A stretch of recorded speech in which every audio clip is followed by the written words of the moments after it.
Está conosco aqui hoje um amigo querido, né? Pastor Antônio Orestes, é da casa, vai estar ministrando a palavra de Deus. Você pode aplaudir ao Senhor pela vida dele. Vamos recebê-lo aqui, Pastor Antônio Orestes.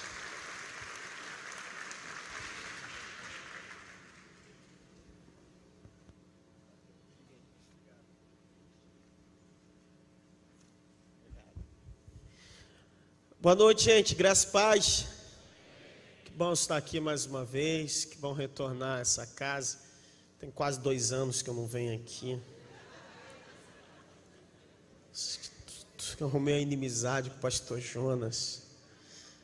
Ele está com raiva de mim. Aí ele falou, você não vai mais lá em Macaé. Eu falei, vou falar com a pastora Dani. Aí eu consegui vir aqui. Que bom estar aqui. Tributa a Deus glória, honra, louvor por tudo, porque o nosso Deus é bom e a sua misericórdia dura para todos sempre, amém? Louvar a Deus pela vida do pastor Jonas, pastora Dani. Deus nos abençoe muitíssimo a ti e sua casa. Esse é o único defeito, que tu é Palmeiras, mas é impossível ser perfeito, né? Rever aqui meus amigos. Estão aqui pastores dessa igreja, pastor Vitor, sua casa. Deus te abençoe muitíssimo. Os demais pastores. Gente, eu tenho pouquíssimas unidades lá. O material, não vou nem falar muito, que eu já apresentei da última vez, que é esse livro aqui, Os Grandes Heróis, Histórias Bíblicas Interativas. Um material que vale a pena se abençoar a vida do seu filho e seu neto. São várias histórias aqui interativas que vão abençoar muito seu pequenino. Quem é que conhece uma criança? Aí levanta a mão. Esse é o problema. Eu trouxe, não vai dar nem para metade da igreja, tá ok? Então você passe lá, quando terminar o culto, você vai lá voado, pega lá, tá ok? Compre lá, débito, crédito, Pix, PicPay, criptomoeda. Você vai ser ricamente abençoado em nome de Jesus, amém? Abra sua Bíblia no Salmo de número 142. Salmo de número 142.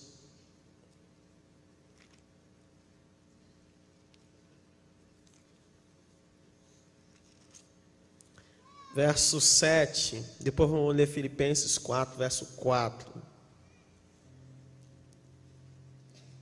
Salmo 142, verso 7, diz assim: tira a minha alma da prisão, para que louve o teu nome. Diga comigo, tira a minha alma da prisão. Agora, Filipenses 4, verso 4, um texto muito conhecido. Filipenses 4, verso 4. Diz assim: alegrai-vos sempre no Senhor. Outra vez vos digo, alegrai-vos. Diga comigo, alegrai-vos sempre no Senhor. Nessa versão, vamos ler nessa versão aqui. E novamente vos afirmo, alegrai-vos. Veja, querido, no Brasil e no mundo existem várias cadeias, prisões, algumas delas bem conhecidas. Por exemplo, nós temos no Rio de Janeiro o complexo de Jericinó, ali Bangu. Temos Catanduvas no Paraná, Pedrinhas, Maranhão. Algumas até muito conhecidas, como a extinta Ilha Grande, na Costa Verde do Rio de Janeiro.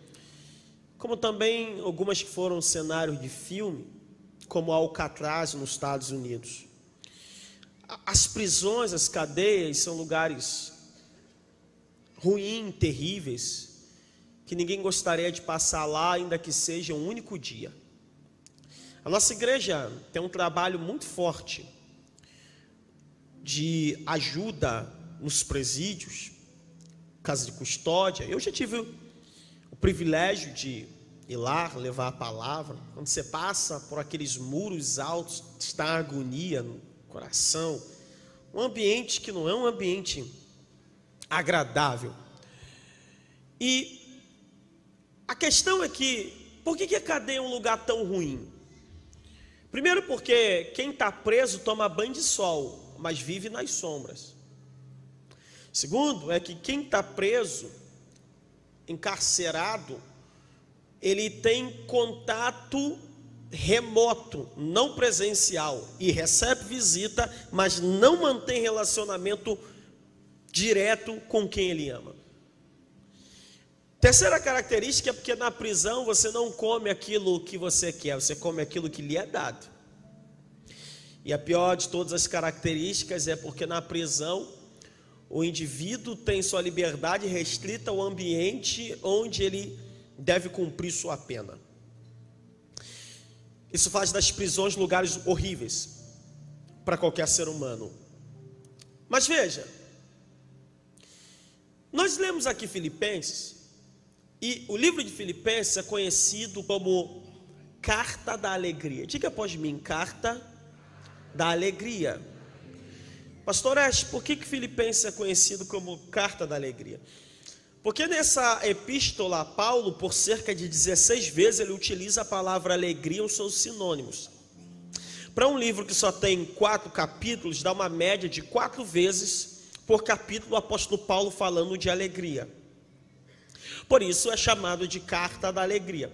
A ideia que você tem ao ler a carta aos Filipenses, você chega logo rapidamente a uma conclusão de que estava tudo bem para o apóstolo Paulo.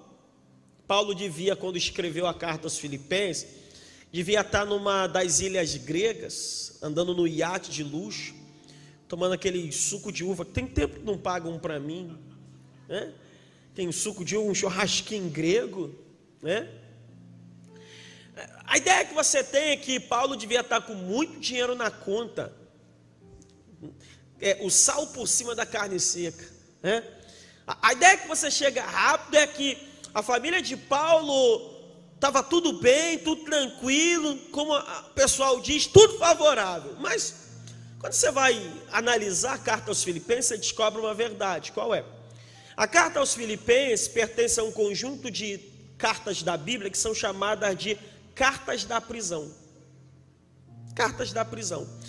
Filipenses, Efésios, Colossenses, Filemão são cartas da prisão. Foram cartas que Paulo escreveu quando ele estava preso em Roma, entre 61 a 64 da era cristã. Então, na verdade, não ia tudo bem para Paulo, na verdade ia tudo mal. Então, Paulo, que está preso, está escrevendo para quem está solto: alegrai-vos no Senhor. Paulo, que não poderia dar uma volta na praça, está escrevendo para quem pode dar uma volta na praça: alegrai-vos no Senhor. Paulo, que não poderia sentar no calçadão da Orla dos Cavaleiros, está escrevendo para quem pode dar uma volta no calçadão, sair tomando uma água de coco ou comendo uma casquinha, dizendo: alegrai-vos no Senhor. Paulo, que não poderia viver no convívio da sua família, está escrevendo para quem pode viver no convívio da sua família: alegrai-vos no Senhor. Na verdade, daqui nós já chegamos à seguinte conclusão: qual é? Embora as prisões de concreto e aço sejam lugares ruins, terríveis, cruéis, as piores prisões não são aquelas que encarceram o indivíduo fisicamente. As piores prisões são aquelas que têm o poder de aprisioná-lo emocionalmente, psicologicamente, espiritualmente. Porque veja só, o salmista, no Salmo 142, ele está solto, mas a reação dele é de alguém que está preso. Ele diz: tira minha alma da prisão. Mas Paulo está preso, mas a reação dele é de quem está solto, e ele diz: alegrai-vos no Senhor. Outra vez vos digo, alegrai-vos. A verdade é que existem pessoas que elas estão presas, mas a mente delas estão soltas. Mas existem pessoas que estão soltas, mas a mente delas estão presas, o coração delas estão preso, a alma dessas pessoas estão encarceradas de alguma forma, elas não conseguem viver plenamente aquilo que Deus tem para elas. Então quero pregar aqui, conversar um pouquinho com você aqui hoje sobre vivendo em liberdade. Diga após mim: vivendo em liberdade.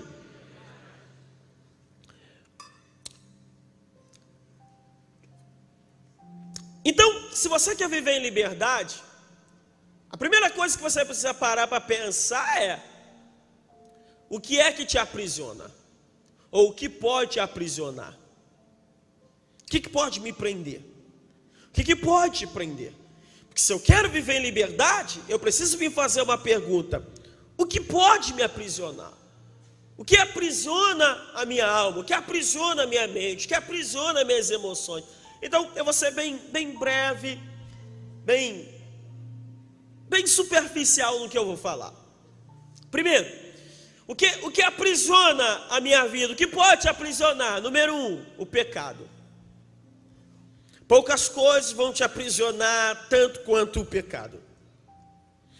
O pecado sempre vai aprisionar o ser humano, sempre. Jesus disse em João 8, verso 34: todo aquele que comete pecado é escravo do pecado. Aparentemente, ao viver a prática do pecado, parece que é livre, até se dar conta que não está fazendo nada mais, nada menos do que a vontade do pecado que o domina.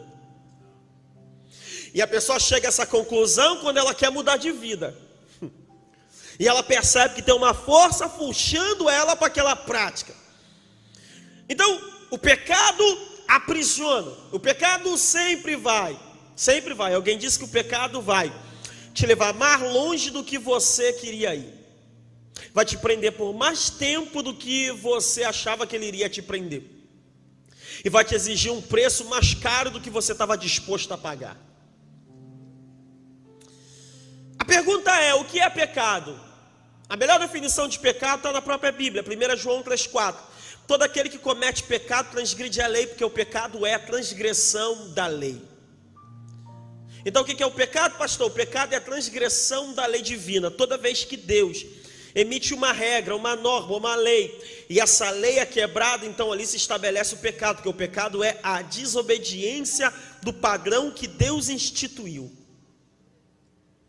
Aí você pode pensar o seguinte: então se o pecado é a desobediência, a quebra da regra, do padrão que Deus instituiu, então Deus é mau, porque Deus simplesmente poderia não colocar a lei, então eu viveria bem, não seria pecado. É aí que você se engana.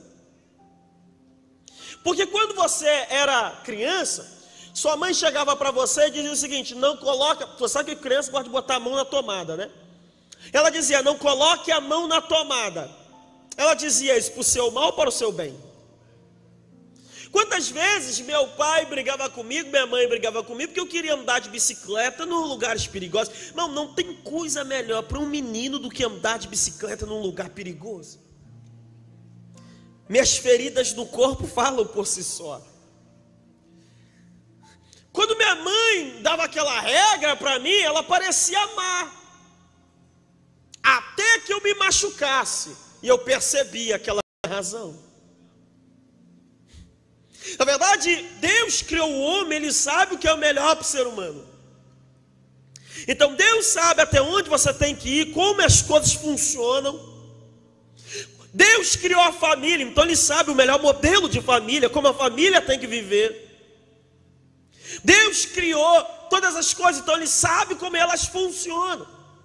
Então quando eu quebro essas regras, além de eu pecar contra Deus, eu vou me tornar um escravo do pecado. Porque a Bíblia diz que aquele que é vencido, do vencedor ele se torna servo. Mas a notícia boa é: eu não sei o que tem te prendido até o dia de hoje, eu não sei o que te aprisiona até o dia de hoje, eu não sei o que te encarcera até agora, não sei se é um vício, não sei se é uma prática, não sei se é um hábito, não sei se é um comportamento, mas a notícia boa é que João 8,34 diz: todo aquele que comete pecado é escravo do pecado. Mas o verso 36 também diz: se pois o Filho vos libertar, verdadeiramente sereis livres. E o verso 38 diz: e conhecereis a verdade, e a verdade vos libertará.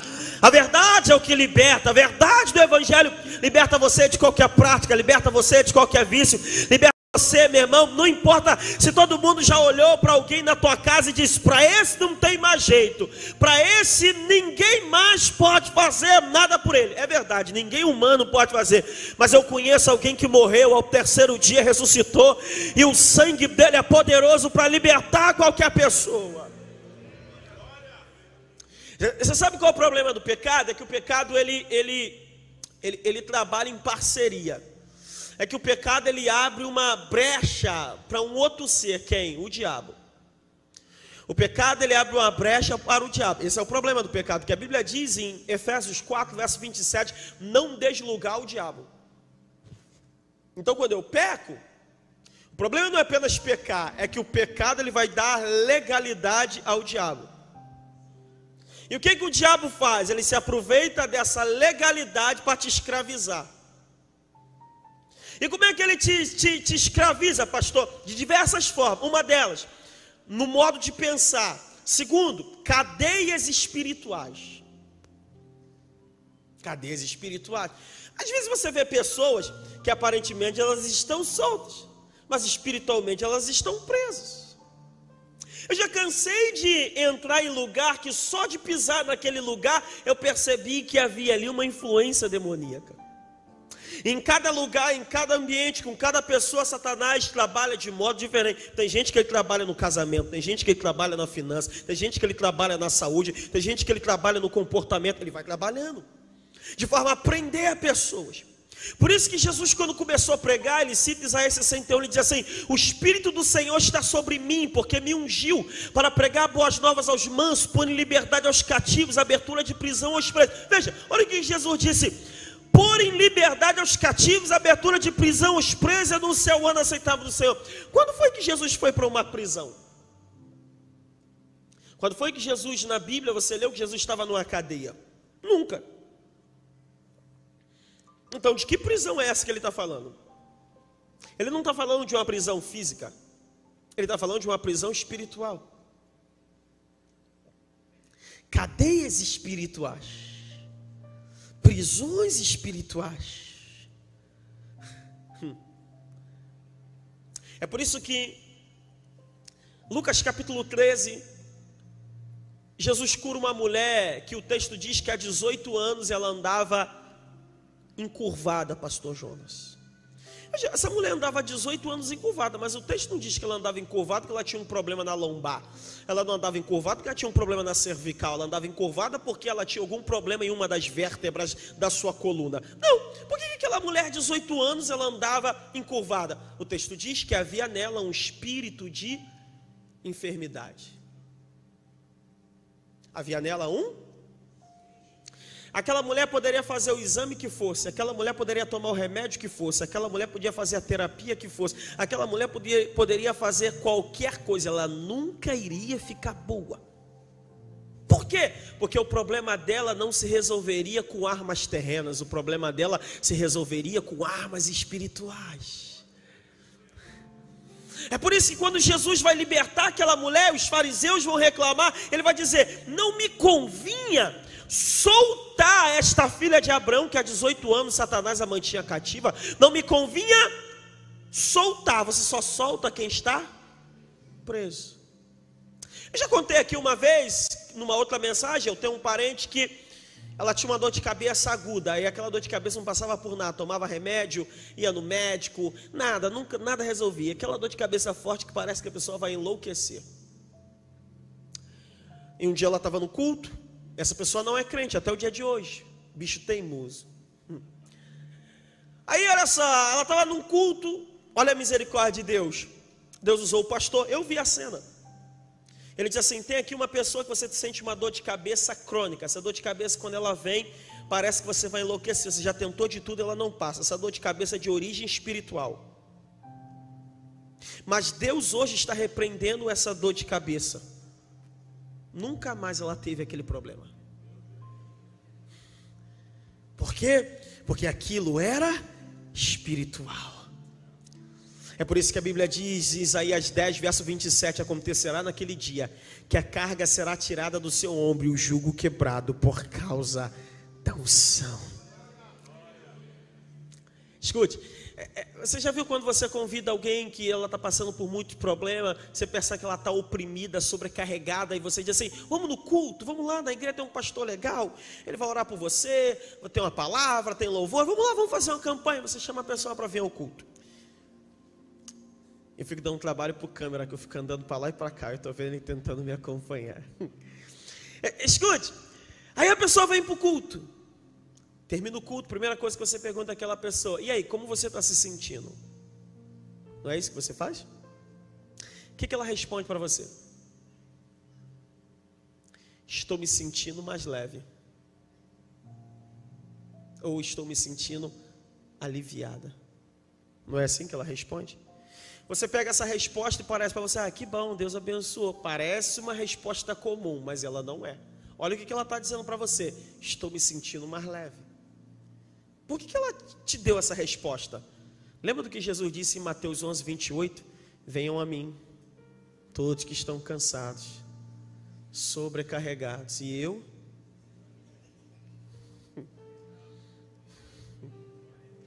O que aconteceu, pastor, é que quando aquela pessoa passou daquela porta para cá, e ela começou a ouvir a palavra, ouvir os hinos, a unção do Espírito que está pairando aqui, a oração que é feita, o que aconteceu? A unção do Espírito começou a remover fardo, começou a quebrar cadeias, começou a desfazer amarras. Por isso que a Bíblia diz em 2 Coríntios 3,17: ora, o Senhor é Espírito, e onde há o Espírito do Senhor, aí há liberdade. O Espírito Santo começa a desfazer, o Espírito Santo começa a libertar, o Espírito Santo começa a trabalhar. Por isso que ao terminar ela diz: estou me sentindo leve. E esse Espírito está trabalhando aqui essa noite. O Espírito que traz liberdade, o Espírito Santo que traz consolo, o Espírito Santo que traz fortaleza, o Espírito Santo que abre os olhos, o Espírito Santo que traz entendimento, o Espírito Santo que muda a vida, ele está aqui. Quando você prega, às vezes nem apenas na igreja, quando você prega diretamente, quando você ora pela pessoa, isso se manifesta. Pastor, o que é que pode me aprisionar? Primeiro, o pecado. Segundo, diga: a minha cosmovisão. Diga mais forte: minha cosmovisão. Veja, o que é cosmovisão? Eu botei essa palavra que parece difícil, só para eu chegar no nível do pastor Vitor, mas cosmovisão não é nada mais, nada menos do que a maneira como você enxerga a vida e o mundo. A maneira como você enxerga a vida e o mundo. A verdade é, você sabe disso, para chover no molhado, você não vê as coisas como elas são, você vê as coisas como você é. Quem você é determina o que você vê.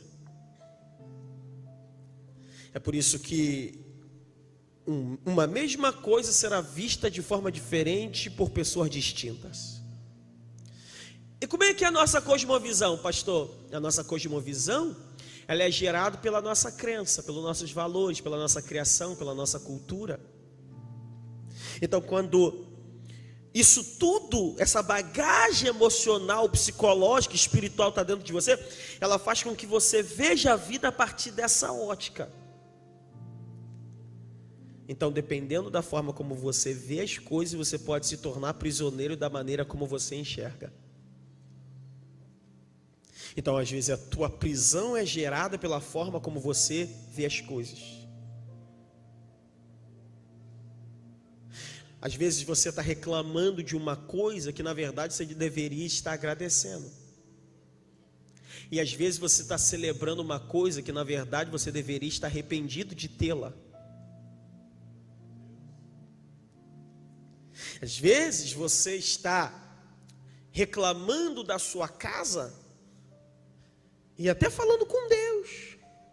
Tem gente que está até fazendo campanha pela sua casa. E Deus está olhando do céu e está dizendo o seguinte: tua visão está errada. Porque do que você está reclamando, meio planeta todo dia me pede para ter o que você tem.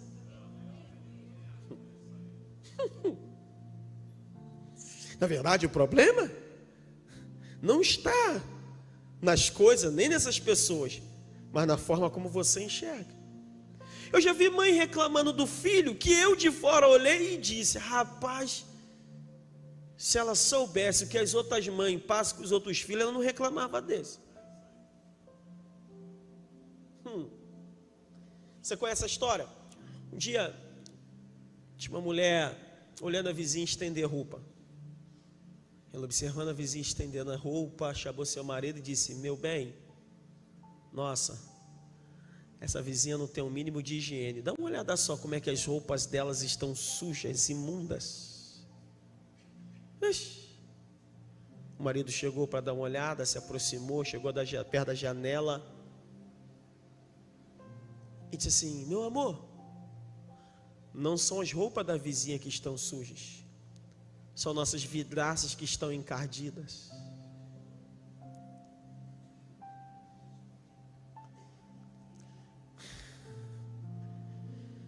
Salomão disse em Provérbios capítulo 4, versículo 22, 23, 24: sobre tudo que se deve guardar, guarda o teu coração, porque dele procede a saída da vida. Desvia de ti a tortuosidade da boca, alonga de ti a perversidade dos olhos, a perversidade dos lábios. Os teus olhos olhem direito. Os teus olhos olhem direito. O que é isso, Salomão? É para ver estranho? Esquerdo? Não. O que ele está querendo dizer? Nem tudo é como você está vendo. Nem tudo é como você está observando. Então, antes de você tentar consertar o que está errado, conserte primeiro a forma como você olha para isso. Porque senão toda a tua tentativa de tentar consertar o que está errado só vai piorar aquilo que já está ruim. Deixe Deus mudar sua visão acerca da vida. Deixe Deus mudar a sua visão acerca da sua família. Eu quero te perguntar: você vê a vida a partir da promessa ou você vê a vida a partir do problema? Você vê a vida a partir do desafio ou você vê a vida a partir da provisão? Você vê a vida a partir da tua pequenez ou você vê a vida a partir da grandeza de Deus? Você vê a vida a partir dos seus erros ou você vê a vida a partir da graça? Você vê a vida a partir do que Deus está dizendo ou você vê a vida a partir do que as circunstâncias estão impondo? Decida ver a vida pela ótica de Deus. Decida ver a vida a partir daquilo que Deus tem para fazer em você e através de você. A Bíblia diz em Apocalipse capítulo 3, versículo 18, Jesus escrevendo para a igreja de Laodiceia, diz o seguinte: eu te aconselho que de mim compre ouro para que te enriqueças, veste para que não seja vista a tua nudez, e unjas o teu óleo, os teus olhos com colírio. Quem é que usa colírio? Sabe qual é o bom de usar colírio? É que você abaixa a cabeça assim e aperta. Não é assim? O colírio de Macaé é diferente? Como é que usa colírio, pastor? Assim, ó. É? Não. Como é que você usa colírio? Você precisa levantar a cabeça.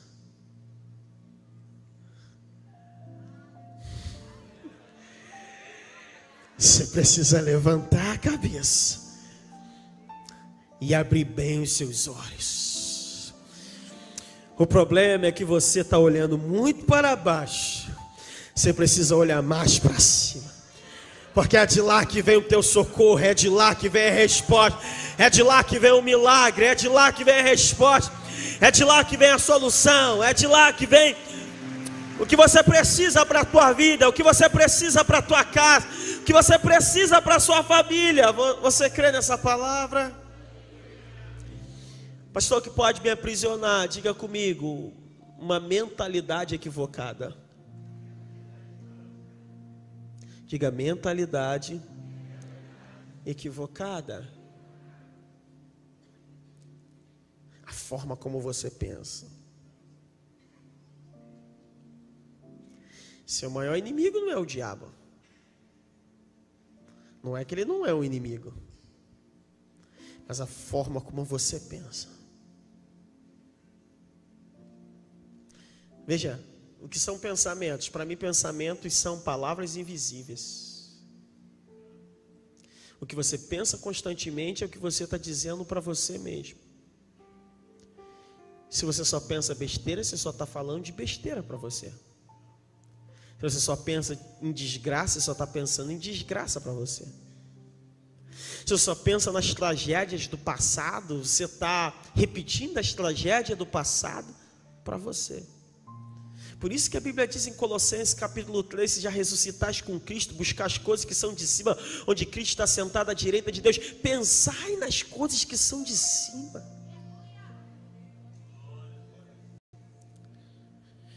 Aquilo que controla a tua mente, controla a tua vida. Você não tem escapatória disso. Você é o que você pensa.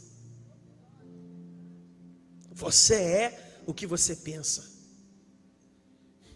É por isso que a mensagem central do Evangelho, assim que Jesus começa, é: arrependei-vos e crede no Evangelho. A palavra arrependimento significa mudar a forma de pensar.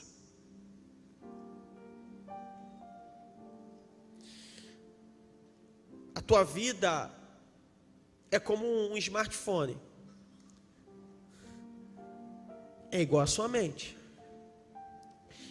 Se o sistema operacional do smartphone travar, ele trava. Se a tua mente trava, você trava.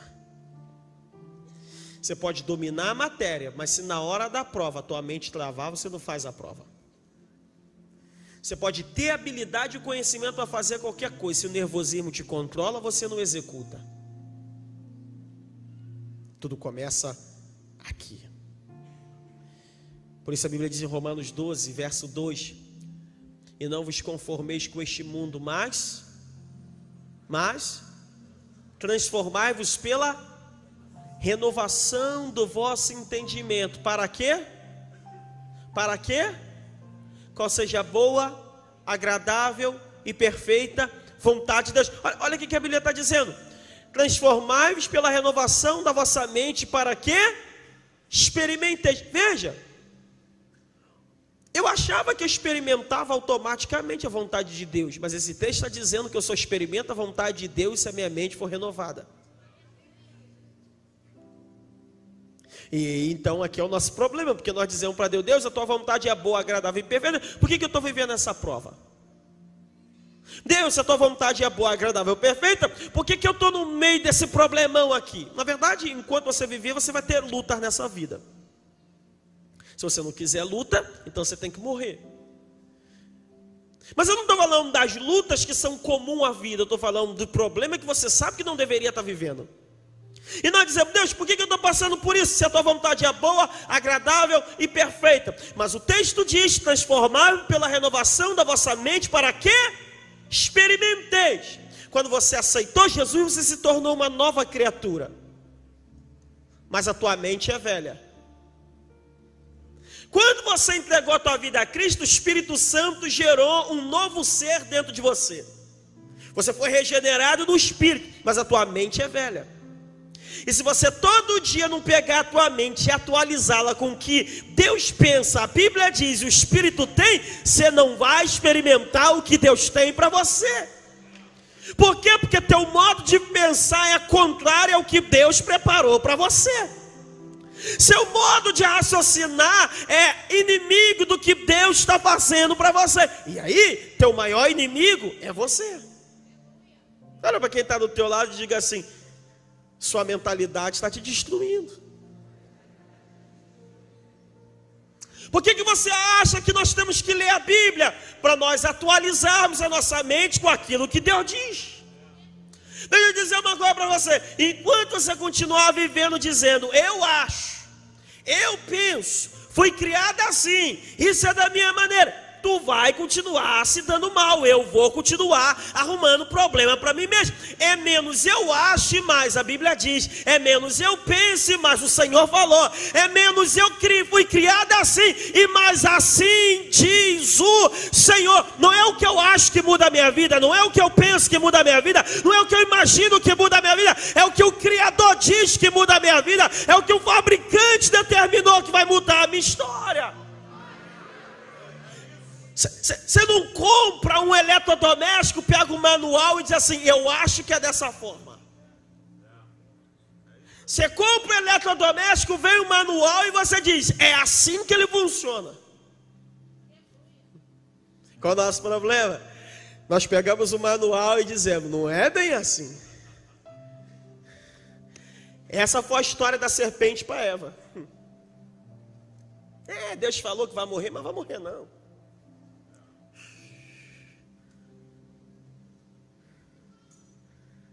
E qual é o nosso problema?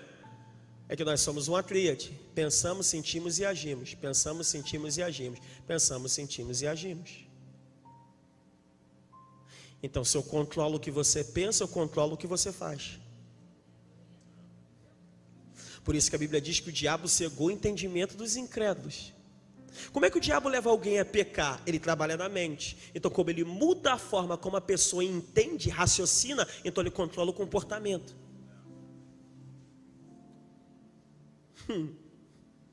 Então, eu penso, sinto, ajo. Então, o que eu faço? Cria meu hábito. O meu hábito gera meu caráter. E meu caráter define o meu futuro. Então, se você não gosta do futuro que está desenhando para você, para a tua casa, então você precisa mudar teu caráter. Mas você só consegue mudar seu caráter se você mudar teus hábitos, porque você é o que você faz continuamente. Mas você só muda seus hábitos se você mudar suas atitudes. Você só muda suas atitudes se você mudar seus sentimentos. E você só muda o que você sente se você mudar o que você...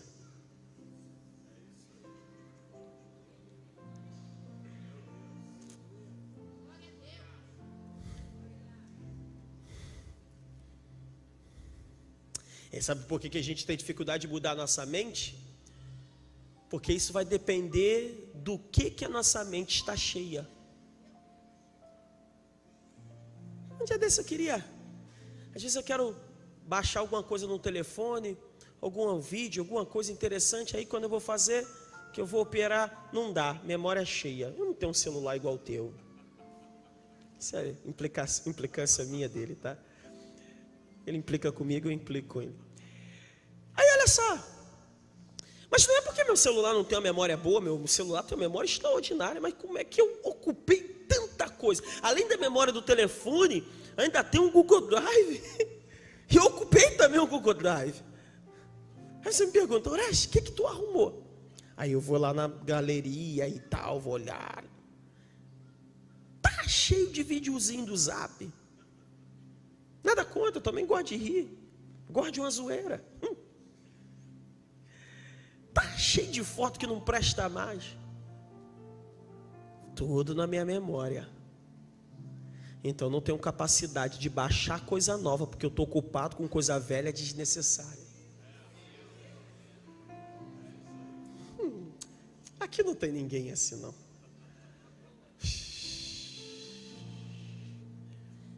E sabe qual é o problema? É que às vezes vírus, etc., ele se esconde entre os arquivos desnecessários.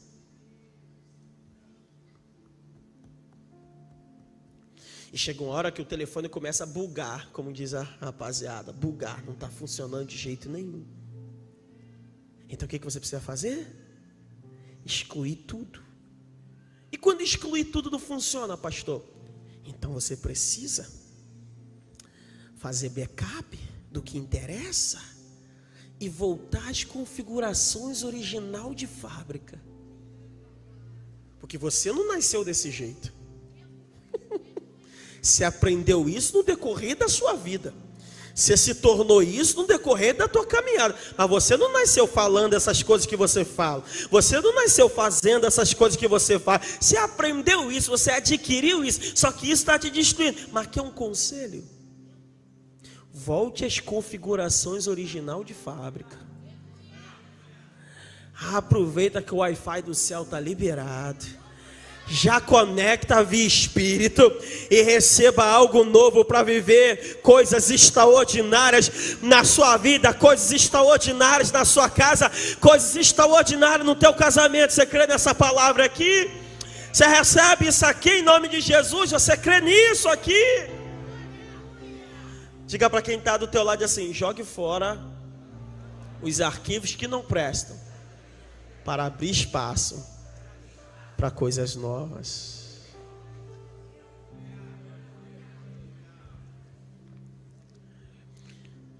Pastor, o que pode me aprisionar?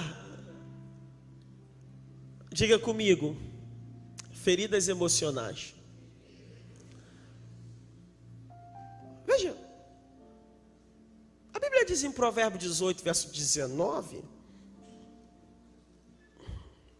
o seguinte, Israel, Provérbios 18, verso 19: o irmão ofendido é mais difícil de conquistar do que uma cidade fortificada.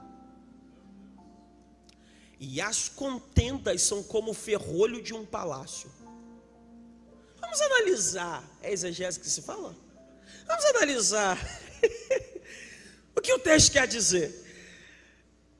O irmão ofendido é mais difícil de conquistar do que uma cidade fortificada, as contendas são como o ferrolho de um palácio. Vamos analisar.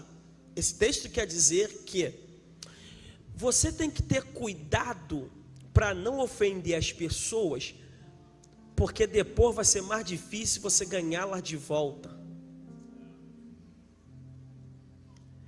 Uma vez que a confiança delas em você é quebrada, para você reconquistar essa confiança é muito mais difícil.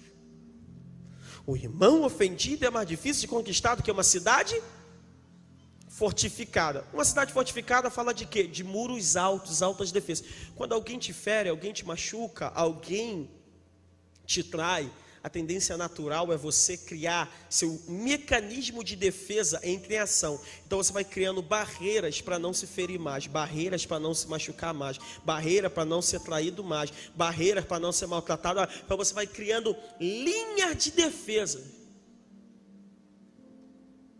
Sim ou não? Mas isso também é um problema, porque o inverso também é verdadeiro. Qual? É porque você vai tentando tanto se defender que você se torna prisioneiro de você mesmo.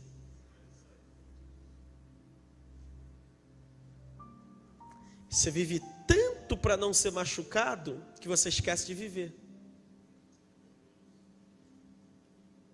Você vive tanto para não ser traído, para não ser esquecido, para não ser ofendido, que você esquece de viver a vida normal. Aí você começa a inventar versículos.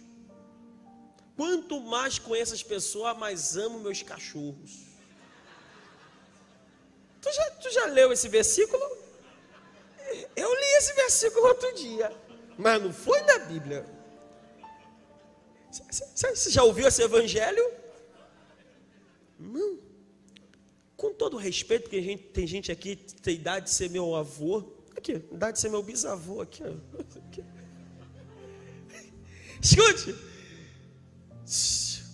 Olha que idiotice esse versículo. Quanto mais conheço as pessoas, mais amo meus cachorros. Você está dizendo que um ser irracional tem mais valor do que um ser criado à imagem e semelhança do Criador, e que o Criador deu seu filho para morrer na cruz para salvar? Você tem um QI elevadíssimo.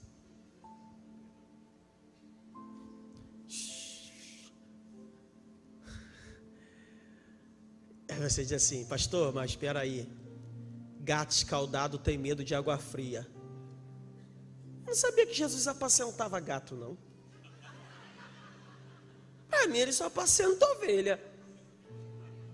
Eu não sabia não. Você precisa lembrar que pessoas te fazem mal,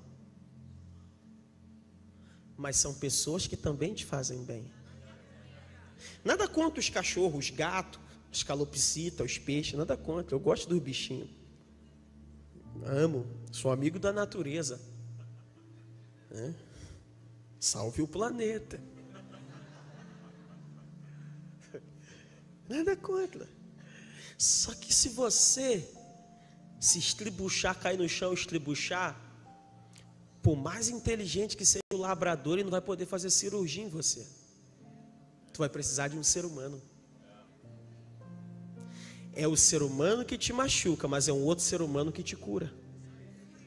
É um ser humano que te rouba, mas é um outro que te restitui. É um ser humano que te põe para baixo, mas é outro que te põe para cima. E o diabo pode usar uma pessoa para te fazer mal, mas Deus tem 1000 para te fazer bem. Deus tem muito mais pessoas para te abençoar, meu irmão.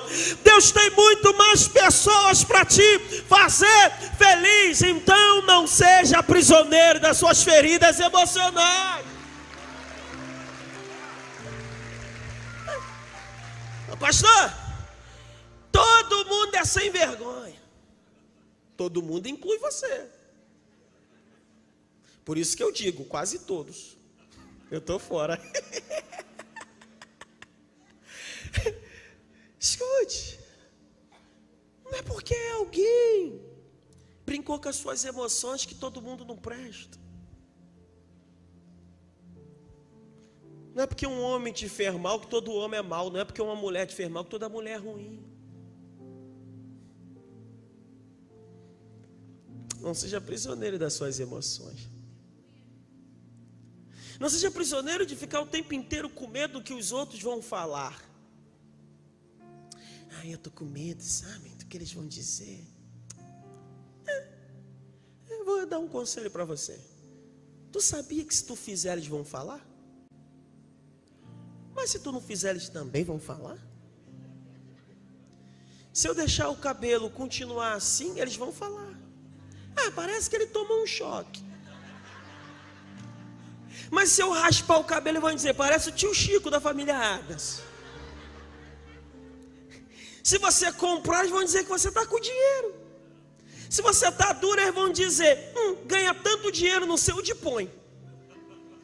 Quer saber de uma coisa? De um jeito ou de outro, eles vão sempre falar de você.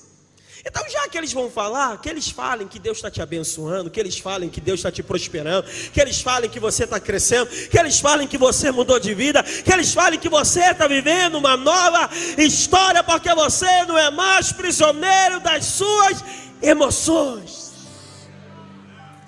Você crê nisso aqui?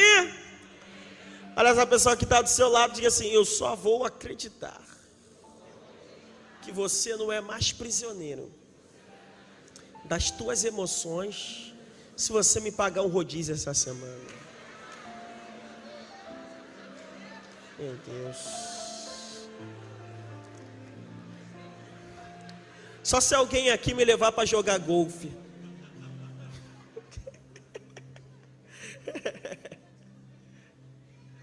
Escute. Pastor, o que pode me aprisionar? Para nós terminarmos, diga assim comigo: ausência de perdão. Não, diga mais forte: ausência de perdão. Meu irmão, você precisa perdoar. Você precisa perdoar. Enquanto você não perdoa, você está preso a esse passado. Você está preso. Pastor, mas foi muito grave o que aconteceu. Eu não estou falando que foi pouca coisa. A questão não é a gravidade do que aconteceu. A questão é que você precisa continuar vivendo. E vivendo em liberdade. Enquanto você não perdoa, você está preso a esse mal. Sabe um hábito maneiro que você pode fazer? Passar na rua e vir catando lixo. Aí você bota dentro de casa. Mas aí você bota veneno para matar rato. Ratoeira para matar o rato. Parece uma boa ideia, sim ou não? É uma boa ideia. Só que, escute, quando você não perdoa, você está trazendo lixos emocionais. Por isso não adianta botar veneno para matar as pragas. Porque elas estão te perturbando, não é por causa de você, mas por causa do lixo que você carrega.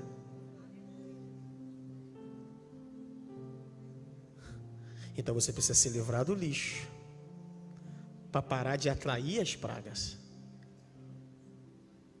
Pastor, mas eu não consigo perdoar porque eu não consigo esquecer. Não, esquecer, perdoar não tem a ver com Alzheimer não, tá?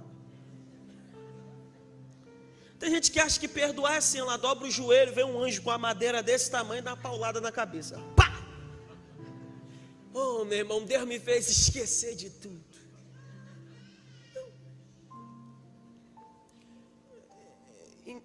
Infelizmente, perdoar, você ainda vai ter que ter essas memórias.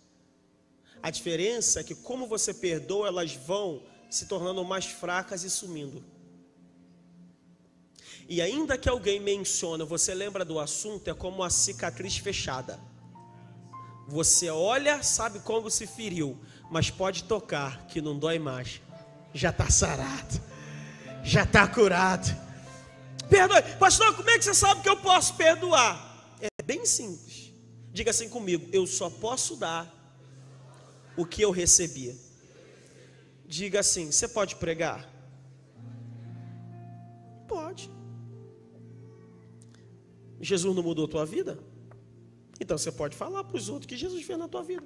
E por que você pode perdoar? Porque Jesus te perdoa. Então a graça que você recebe é a graça que você tem para compartilhar. Você tem para distribuir. Deus mudou a tua vida, Deus mudou a tua história. Então perdoe. Escute isso. E tão importante quanto perdoar os outros. Eu ia me esquecendo, porque aí você fica revirando em casa. Essa lambisgoia ainda tem coragem de olhar na minha cara. Jesus está te achando aqui hoje, te revelou aí, tá? Esse miserável. Só que a lambisgoia está dormindo tranquilo. E você, quando lembra dela, fica se revirando. Alguém disse que ficar amargurado é tomar veneno esperando que o outro morra.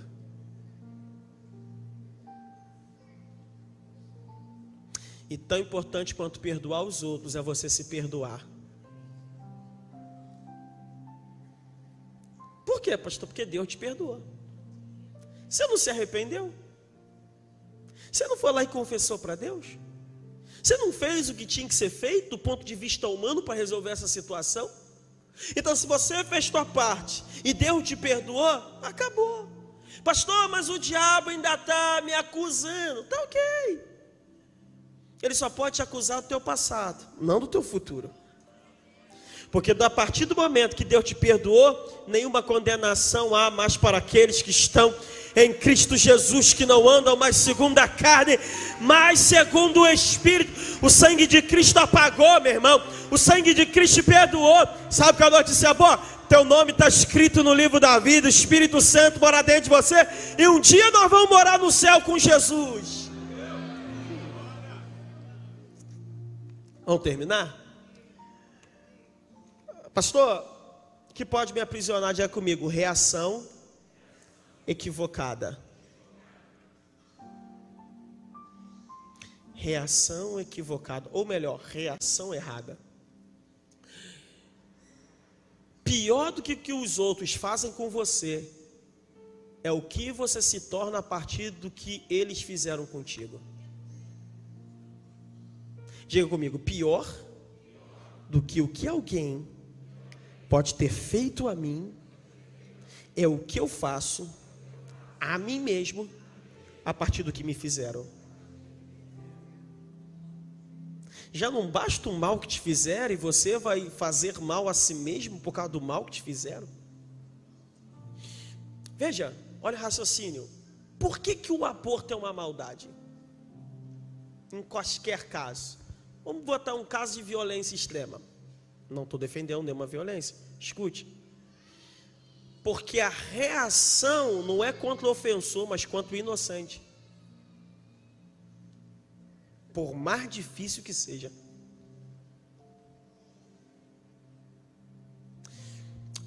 Já não basta o mal que fizeram a você, você vai continuar fazendo mal a você mesmo. Guarde isso no seu coração. Você não tem poder para controlar o que os outros fazem contigo. Eu gostaria, a não ser se tu for o Magneto, o Thanos. Fora disso, você tem poder para controlar o que os outros fazem com você? Não. Mas você tem poder para decidir o que você vai se tornar a partir do que fizeram com você.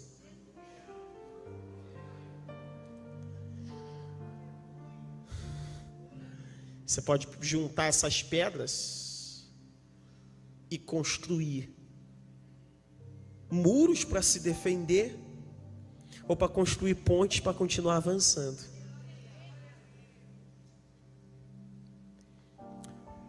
A pergunta é, caminhando para o final, você se tornou melhor ou pior a partir do que fizeram contigo? Hã? Vou te perguntar de novo. Você se tornou melhor ou pior a partir do que fizeram com você? Só você pode responder isso. Olha o exemplo de Jesus, 1 de Pedro, capítulo 2, versículo 21 em diante. Pois para isso sois chamados, pois também Cristo padeceu por nós, deixando-nos o exemplo para que sigamos as suas pisadas, o qual não cometeu pecado, nem engano algum se achou na sua boca, o qual quando o injuriava ou não injuriava, quando padecia, não ameaçava. Olha a reação de Jesus.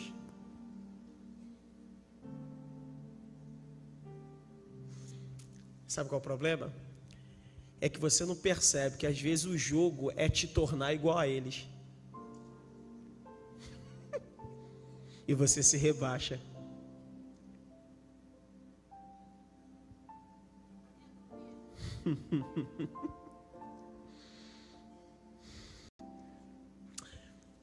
Diga comigo, reação errada.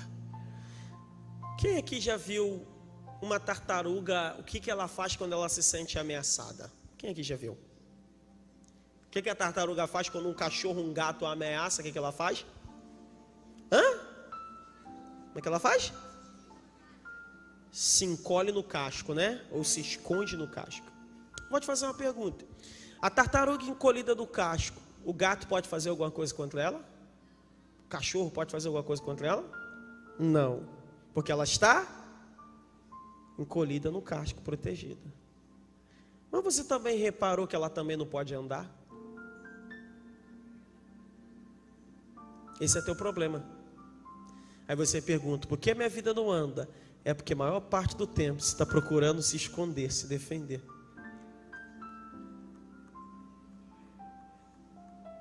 Então você não pode andar. E Deus te trouxe aqui hoje para dizer para você, será que não está na hora de você sair desse casco, não?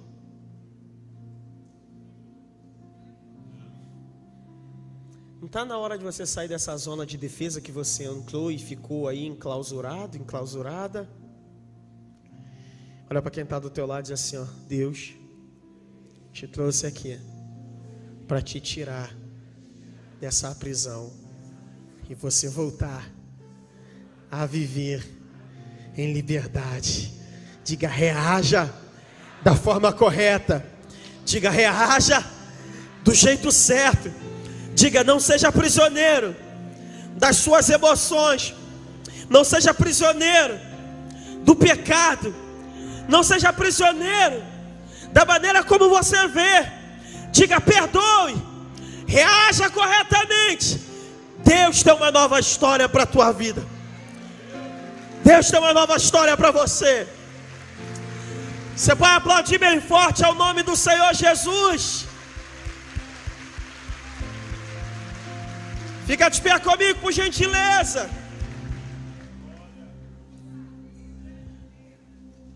Diga assim comigo, eu viverei em liberdade, pois eu nasci para ser livre.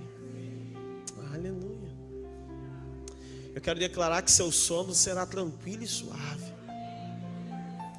Quero declarar que a tua casa será um pedacinho do céu. Eu quero declarar que haverá paz no teu interior.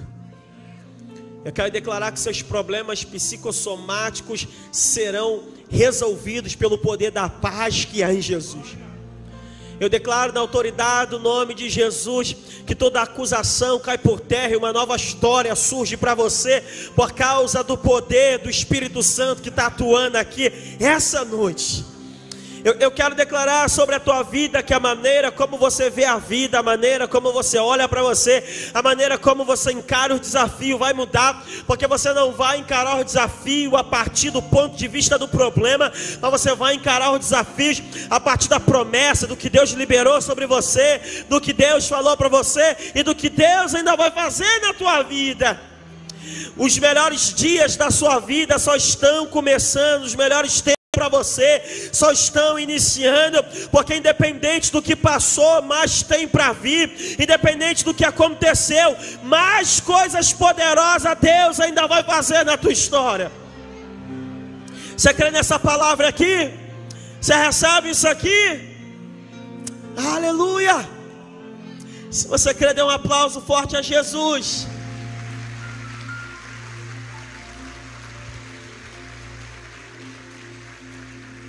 Eu só quero fazer uma coisa. O que é, pastor? Eu disse que você precisa reagir da forma correta. A melhor reação que você pode ter hoje é, depois de tudo que você ouviu nesse culto, é você se voltar para Cristo. Ele disse, eu sou o caminho, a verdade e a vida. Ninguém vê o Pai senão por mim. Ele disse, venham a mim todos que estão e eu vos aliviarei. Então, se você está aqui hoje e você está cansado, é com você que eu estou falando. Jesus quer mudar a sua história. Se você está afastado, nunca entregou a sua vida a Cristo, você quer tomar essa decisão, convido você, sai do seu lugar, vem. Deus tem uma nova história para a tua vida. Deus tem um novo tempo para você. Você no seu lugar não vai mudar nada, mas você aqui na frente, entregando tua vida a Jesus, mudará tudo para você. Vem. Onde você está? Onde você está? A Bíblia diz, entrega teu caminho ao Senhor, confia nele, o mais ele o fará. Você já teve tanta chance, tanta oportunidade, você tentou tantas vezes do teu jeito, e você não conseguiu. Porque você não para um pouquinho e diz assim, Senhor, eu vou colocar tudo na tua mão. Cadê você?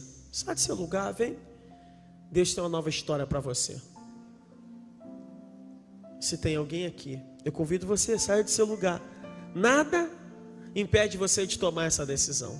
Só você. Só você.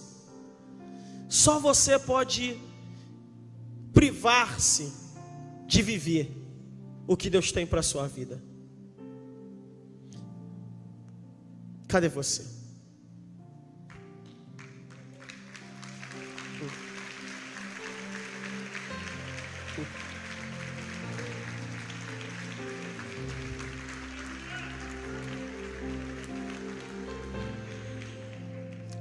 Se tem mais alguém aqui que quer tomar essa decisão, onde você está? Cadê você? Vem, eu vou devolver o microfone ao pastor.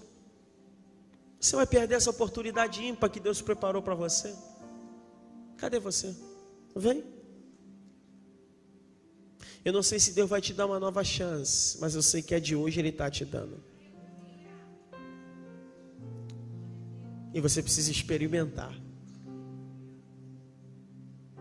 Sai do seu lugar, vem. Olha para a pessoa que está aí ao seu lado e diga assim, ó, se você quiser tomar esta decisão, eu te acompanho. Diga, vamos? Vamos? Se ela quer, se ele quer, vem com ele, vem com ela. Deus tem uma nova história para você. A decisão é tua. Vou devolver o microfone ao pastor Jonas. Mas dá tempo de você sair do teu lugar.